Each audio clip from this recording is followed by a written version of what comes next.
Unajua mimi kinachonifurahisha kuna mengi ya kufurahisha. Kilichonifurahisha hapo ni kwamba taarifa ya bodi ya ligi umeiona ilivyokuwa fupi. Yeah. Taarifa ya bodi ya ligi imetoa maelekezo. Sio, umeelewa? Of course, yani ni taarifa yenye maelekezo. Asubuhi hapa wakati tunazungumza nilikuwa namwambia Nasiri kwamba kitu kikifanyika ndani ya muda wa kikanuni inakuwa sio uvunjifu wa kanuni. Yeah. Lakini kikisha kuwa nje ya kanuni alafu unataka kukifanya tofauti ndio kunakuwa kuvunja kanuni. Kwa hiyo kama nikamwambia kama bodi ya ligi ikiahirisha mchezo ndani ya muda wa kikanuni inaweza isiwe responsible hata kutoa maelezo ya uahirishaji wa mchezo. Yaani si lazimike kutoa sababu. Hiyo taarifa uliyosoma ina sababu ya kwa nini mchezo umeahirishwa. Hapana, imetoa maelekezo. Yaani kwamba mchezo umeahirishwa kutoka tarehe 15 kuelekea Juni 25. Na ni muda ambao uko ndani ya kanuni. Kwa hiyo wewe una wajibu wa kuheshimu mamlaka kwa sababu umepewa taarifa ndani ya muda wa kanuni. Unapata bila maelezo mengine ya ziada. Ya nini sasa? Mwenye ligi yake ndo kashaahirisha mchezo kama ambavyo alikuahirishia mchezo huko nyuma. Na ukaona ni sawa. Huyo kaamua kuahirisha mchezo hapa tena kwa ndani ya muda wa kikanuni. Wale wengine walikuwa wanagomea kwa sababu ni nje ya muda wa kikanuni. Kwa hiyo wanataka sababu za msingi za kwa nini hiyo. Sasa kwa sababu hii iko ndani ya muda wa kikanuni, huyu utakayeleta maneno mengine unaonekana okay, hauheshimu mamlaka. Yeah. Lakini sikusudii kusema chochote.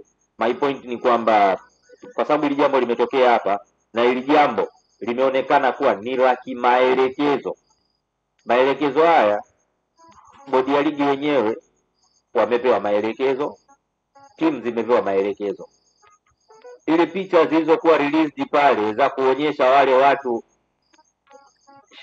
apigagi picha na rais tu hivi hivi. Wao wanaona hivi kizito unaitikia wito. Wale wameitwa pale. Wanaonekana wale hawawezi kuniambia wale wameenda. Wale wameitwa. Wameenda pale wamepewa maelekezo. Maelekezo ni 1 2 3. Hii ngoma inabidi ipigwe katika namna yoyote ile possible. Au pengine labda kulikuwa kuna suluhu imeenda kufanyika, wewe sijua pia. Mkubwa akiwaita busara yake atakayoitoa. Ngoja ngwambie. For fact ni kwamba sio wote wameridhika pale, lakini wanaitikia walichoagiza. Kwa inawezekana kuna kukubali kishingo upande. Yaani for fact kwa sababu hamna jambo litakalofanyika kwa Simba na Yanga wote wakaridhika. Lakini sasa mbona hili labda hilo jambo liwe pesa kwamba wewe nakupa milioni 350 na 350. Hii hapa mnaiona kwenye 700. Tena sio 350 ikiwa haijulikani ndani ya kiasi gani. Na 700 kwenda huko 350 na 350. Hapo. Lakini sasa swali la msingi ni kwamba wale ambao walikuwa tayari wameshasema hawachezi mpaka matakwa yao yatekelezwe ndio wamekuwa wa kwanza pia kubandika bango pale kwamba hii haina kipengele. Si sawa tofauti na wale ambao wenyewe walikuwa tayari muda wote. Hapo baada ya kikao cha leo hatujui nini kimeongelewa huko ndani kwa sababu imetoka taarifa tu dabi inachezwa na kila mtu amefurahi. Upande mmoja umefurahi na umeweka bango. Ni sawa na yule ambaye alikuwa anapigia promo mchezo na mchezo sio wake. Ndio huyu sasa hivi hapa naye mwingine naye hata yule lakini andiko lake hata yule sio andiko hata yule naye alikubali kucheza mchezo wa pili bila wale walikuwa wameonekana wamefanya uhuni kuwajibishwa. Umeelewa ambavyo alitangulia kusema awali. My point. Sasa labda hebu maliza hiyo fanya hiyo nani tuungane na Karim Boyemanda afisa habari wa bodi ya ligi sema jasusi wa kutoka bodi ya ligi ili tuweze kusikia mengi pia kutoka kwake kutoka bodi ya ligi. According to Jojo, habari yako ndugu yangu? Mambo vipi? Safi. Poleni na hongereni. Mambo yamekuwa ni mengi lakini tunafurahi mpira umeshinda na at least mambo yanaanza kurudi vile ambavyo inatakiwa. Bodi ya ligi leo mmetoa taarifa kwamba mmesogeza mchezo wa dabi kutoka tarehe 15 mpaka 25. Na inaonekana kila kitu kinaanza kwenda sawa. Unaweza ukatupitisha kidogo mchakato ulikuwaje na tunaendaje mbele sasa?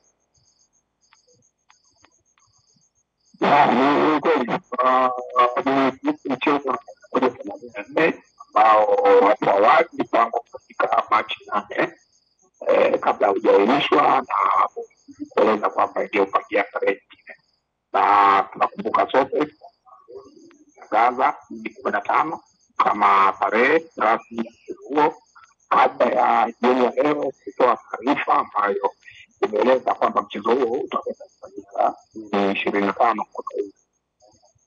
Kwa hiyo ni taarifa nimetoka bodi ya ligi kuu Tanzania kwamba mchezo huo sasa utakwenda kufanyika katika uwanja wa Benjamin Mkapa 25 mwaka 2025 kuanzia majira ya saa 11.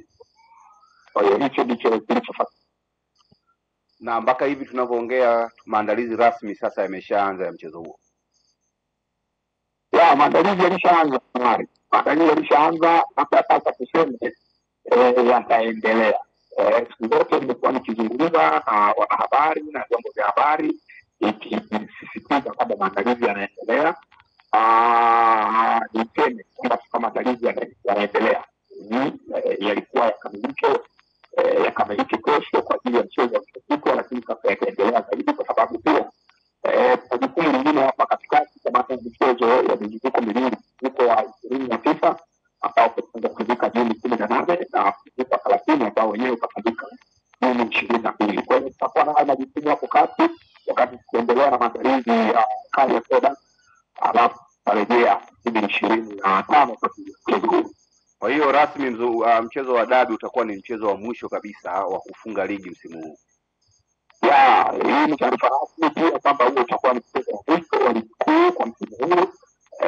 Na baada ya hapo sasa tutakuwa tunasubiri tu mchezo wa fainali ya Confederation pamoja na michezo ya playoff. Lakini kwa maana hiyo michezo ya mzunguko 30 ya ligi kuu ya NBC kwa msimu wa 2024-2025, dabi ya Kariakoo utakuwa mchezo wa mwisho kabisa.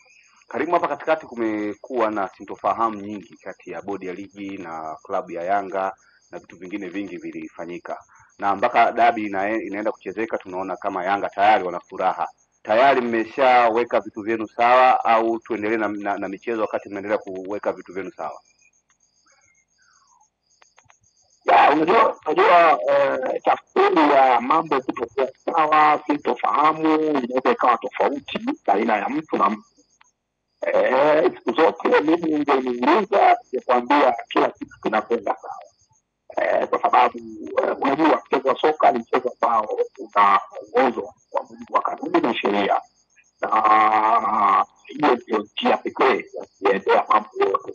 Kwa hiyo kwa kifupi tu niseme napata wakati mgumu kujibu swali ya kwamba kulikuwa na sintofahamu ama kulikuwa na mgogoro ama chochote, kwa sababu tunatamani kubakia hapo kwenye kanuni zetu na taratibu zetu. Kama hivi leo bodi ya ligi kuu Tanzania ambayo ni chombo chenye mamlaka ya kusimamia na kuendesha ligi imesema mchezo huo utacheza siku fulani, basi wadau wengine wanapaswa kupokea ile taarifa na kuitekeleza. Hiyo ndio football na huo ndio taratibu wa mpira wa miguu unapotakiwa kuwa. Kwa hiyo siko tayari sana kuzungumzia masuala mengine yote yale. Nadhani sasa kujikita zaidi kwenye maandalizi kuelekea huo.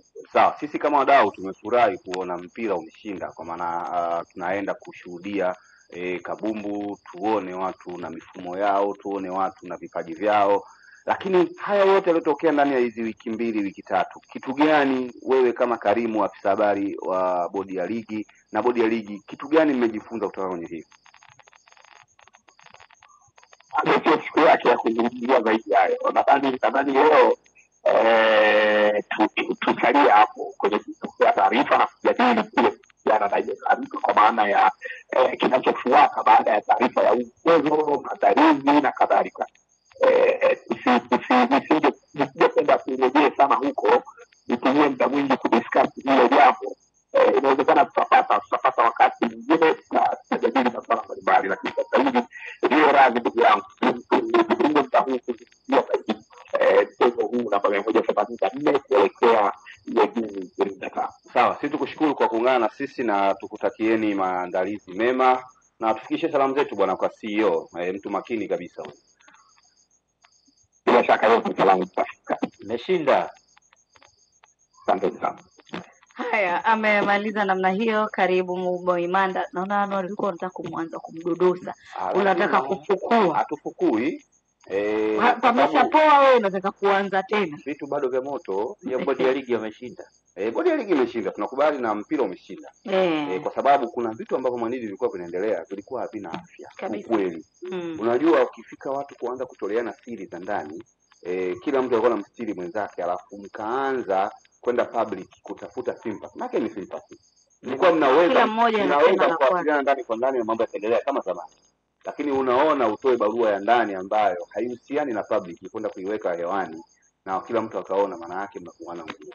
Kwa hiyo kikubwa mpira umeshinda, lakini kwangu mimi naona imekuwa ni darasa tosha sana kwa mamlaka kwamba jinsi gani ya kuviendea vitu, na kikubwa lazima wafate vile inavyotakiwa, watende haki kama inavyotakikana, na zile favor na busara ziachwe, lakini vilabu navyo pia vifate msingi na matako ya kanuni inavyotaka.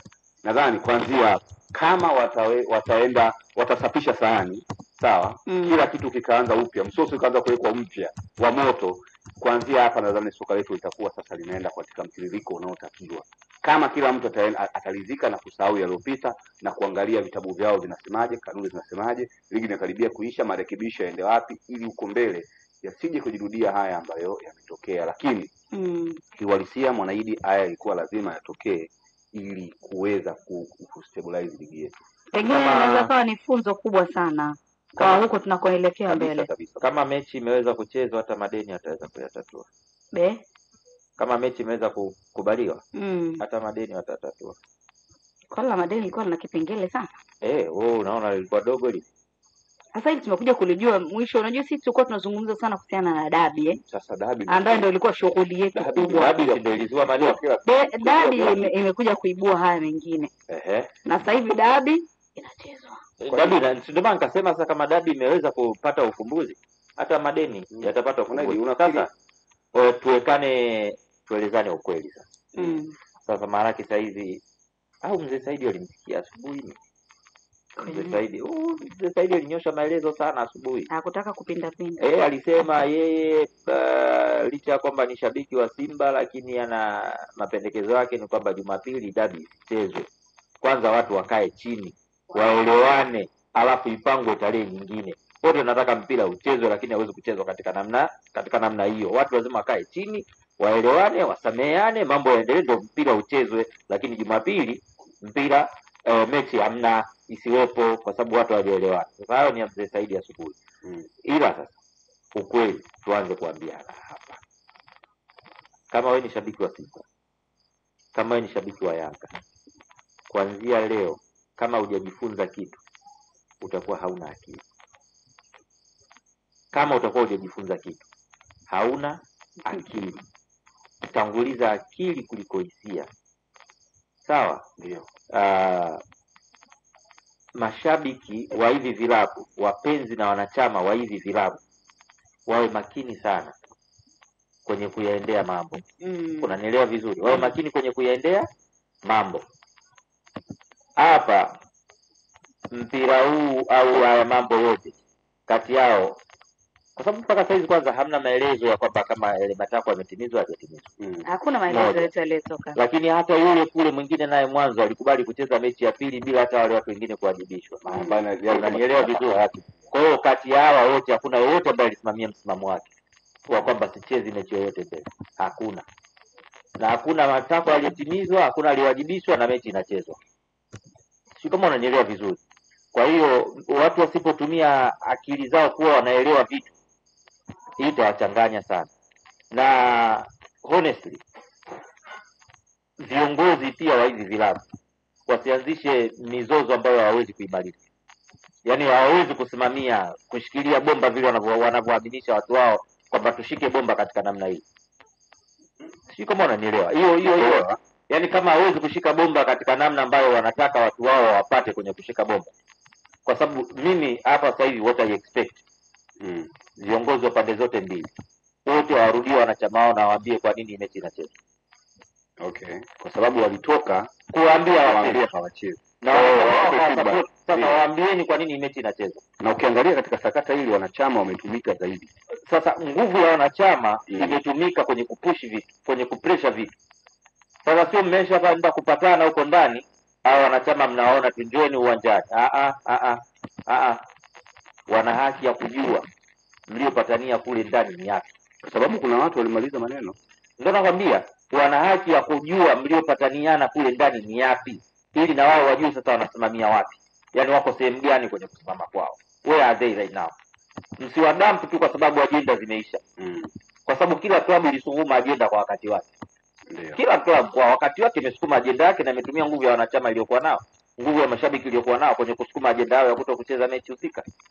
Kwa hiyo hivyo hivyo ambavyo sasa hivi mnakubali kucheza mechi, warudieni tena kuambia tumekubali, kwa sababu tulivyoitwa tumeambiwa 1 2 3. Mwaite wazee. Yaani sio tu wazee wote na press iwekeni kama inawezekana. Maki wazee. Taarifa kwa umma, maana wazee wanani wekeni tena taarifa kwa umma pale, kama jamani, taarifa kwa umma, mechi ile ipo, kwa sababu tulivyokaa huku tumeambiwa 1 2 3, kwenye matakwa yetu limetimizwa 1 2 3. Utaratibu unaendaje mbele? Au hakuna lilotimizwa, lakini kuna ahadi hii na hii na hii kwenda kutimiza. Msiwache blank. Na wanachama na mashabiki wa vilabu wana haki ya kuwadai viongozi wao hicho kitu. Ni kweli. Lakini siwashurutisha au siwaambii kwamba mnapaswa kuuliza, au siwalazimishi kwamba mnapaswa kuuliza, kwa sababu mashabiki wa hivi vilabu, mimi waga nasemaga hivi vitu waga vina ni zaidi ya nini nasema, yaani ni kama tamaduni. Ni zaidi ya vilabu. Kuna mtu mwingine yani yeye huwezi kumwambia chochote, hata litakuja libaki jengo pale atalishakilia. Kwa hiyo whatever the case itakavyokuwa kwake yeye, ndio sasa hivi tushaambiwa tunacheza. Sasa hivi tuambiwa tucheze, hatuchezi. Kwa hiyo wengi wanaishi kwa upepo unapoenda. Kuna muda lazima na wao wawe na uwezo wa kuwahoji maswali mazito viongozi wao, isiwe tu ndio hapana. Sometimes get to ask vile ambavyo wanavaa msingi, kwa sababu wana uoga na viongozi nao au hivi vilabu vinatumiaga sana nguvu ya mashabiki waliokuwa nao kwenye kupusha ajenda zao. Lakini Jobu, hapo tumeona vitu vingi vikienda nje au vikiwashinda wale ambao wamepewa mamlaka ya kuongoza soka pamoja na vilabu, basi serikali imekuwa ikiingilia kati na kuweka vitu sawa. Unaona ni muda sahihi sasa wa vitu viweke sawa, ili at least serikali endelee na vitu vyake vingine. Wewe nadhani kwamba serikali ikiingiliaga kati inatoa solution ya msingi sana kuliko watu wote wa mpira waliokaa? Inatoa maamuzi, yaani inatoa maamuzi ambayo yanatakiwa yaendane kwa muda huo. Ndio maana nikakwambia inapoingia serikali sio kama inakuja na solution better sana. Ndio maana awali nimetangulia kukwambia katika hichi kikao chao, naamini kabisa wote hawakuridhika kwa 100%. Yaani hakuna solution serikali itakuja iwaridhishe Simba na Yanga 100%. No, hiyo kitu mimi siwezi kuiamini. Lakini wamekuja na maelekezo kama bwana, sasa hii inabidi mcheze. Hii inabidi mcheze katika namna 1 2 3. Sasa wewe ndo kama una sababu zako za kupinga kwa nini sicheze pale, ujielewe kwamba kwa nini kutokana na hiyo pamoja na maelekezo uliyotoa, lakini haiwezekani kwa sababu 1 2 3. Sababu zako itabidi zizidi uzito wa maelekezo. Unaweza kuwa na sababu ambayo inaweza kazidi uzito wa maelekezo ya serikali kwenye taifa ambalo unaishi. Unaelewa? Kwa hapo kuna maelekezo zaidi kuliko hiyo suluhisho ya moja kwa moja, kwa sababu kati ya hiyo kama lingekuwepo hilo suluhisho manake ni kutimizwa kwa yale matatu, si ni sawa? Kwa pale kute ni busara zaidi imeenda kutumika pale na mambo mengine. Lakini sasa ukiangalia ni busara. End of the day huko kote tunaenda mpaka kwenda kutumika raia namba 1 wa nchi kwa ajili ya kutatua mgogoro ambao ulitakiwa uishe huko kwa watu kuwajibishana na kuwajibika na mambo mengine mapema tu huko. Ni nguvu kubwa sana tu inatumika. Hiyo ni nguvu kubwa mno inatumika. Lakini sasa ilipokuwa ndio kuulia. Lakini pia ilikuwa pengine inaenda kubaya zaidi, na awali pia tumeshagusia hapa kuhusiana hata watu kuanza kutoleana siri za ndani. Yaani walisema mimi nikwambie wala ilikuwa haiendi kubaya kama watu wanavyofikiria. Ilikuwa inaenda kubaya. Kuna vitu ambavyo sisi tulikuwa hatujavifahamu wakawa wanaviibua wao. Kwa kila siku inapokucha unajiuliza leo kitakuja kitu gani, kitakuja jipya gani mbele. Vinavyoibuliwa vya uongo kwa ukweli. Vina ukweli kwa asili. Sasa kama vina ukweli kwa nini viwe vibaya? Lakini vilikuwa vinafichwa. Sasa ndio kama vimefika ambavyo vinafichwa bwana, vinaenda chini kwa upande wao. Mimi sio kama siwaelewi. Na waelewa. nawaelewa. Kama unaitaka pepo Usiogope kifo.